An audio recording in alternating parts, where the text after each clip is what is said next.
Salutacions per a la Casa de la Música i per a la Factoria d'Arts de part de l'Habitació Roja.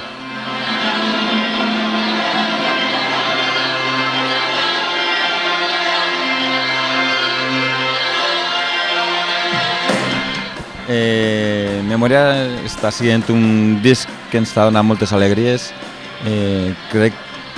Sentim que hi ha 4 o 5 cançons que es quedaran al repertori més o menys per a sempre. Un grup amb tants discos com nosaltres, la veritat és que quan treus un disc pues, és difícil, no? Que transcendir, no? Pues, són molts discos, la gent pues, té molt on triar i incloure cançons en un repertori és difícil i la veritat és que les estem tocant moltes i la gent ha tingut molt bona rebuda i després nosaltres com a grup ens sentim molt bé tocant-les, no? Que és el més important.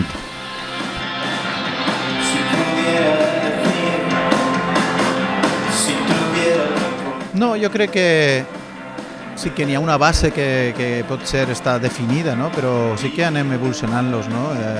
I algunes vegades pues, canvien algunes coses, de sobte pues, fem una aturada en algun moment determinat o allarguem el final o allarguem una part que ens agrada en comptes de fer-la pues, un compàs la fem 4 o no sé, fem canvis.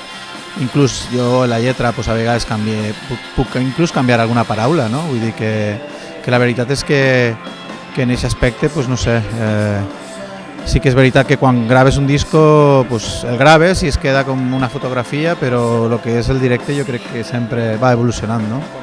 A més, les cançons normalment pues, a l'estudi pues, n'hi ha molts arranjaments, no? I moltes vegades jo el que crec que fas en el directe és fer una composició una mica, no? D'agafar tots els arranjaments, per exemple, de guitarra, no? Que fa el Pau, pues, de sobte pues, fa una línia de guitarra que jo crec que barreja, no? tot el que ha fet a l'estudi, no? I bueno, anem fent que les cançons pues, vagin tenint, jo crec, més pes cada vegada, no?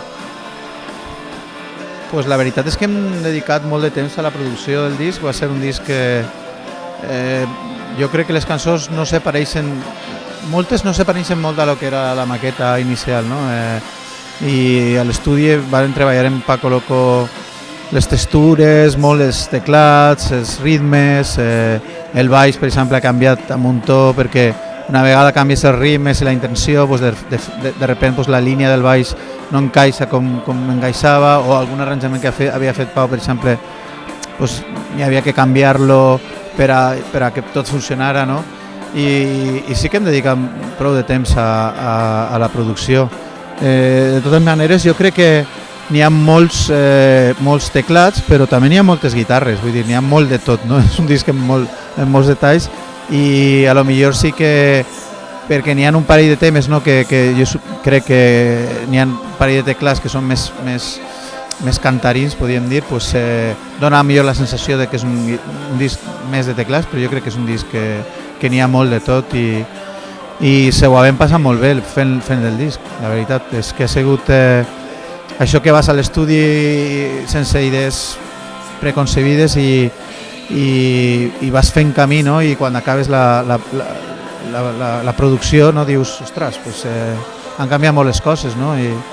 I te sorprens, no? I jo crec que per a un grup que porta pues, 23 anys, no? Quasi 24 ja, pues, la veritat és que és molt guai, no? El fet de passar-te-ho bé gravant, no? El documental, que precisament és de Mireia Salazar, que és d'ací de Terrassa, una salutació per a la seva família. Crec que sí que la gent que l'ha vist, pues, jo crec que estem rebent pues, molt bon feedback, no? I crec que li dona una profunditat a les cançons extra.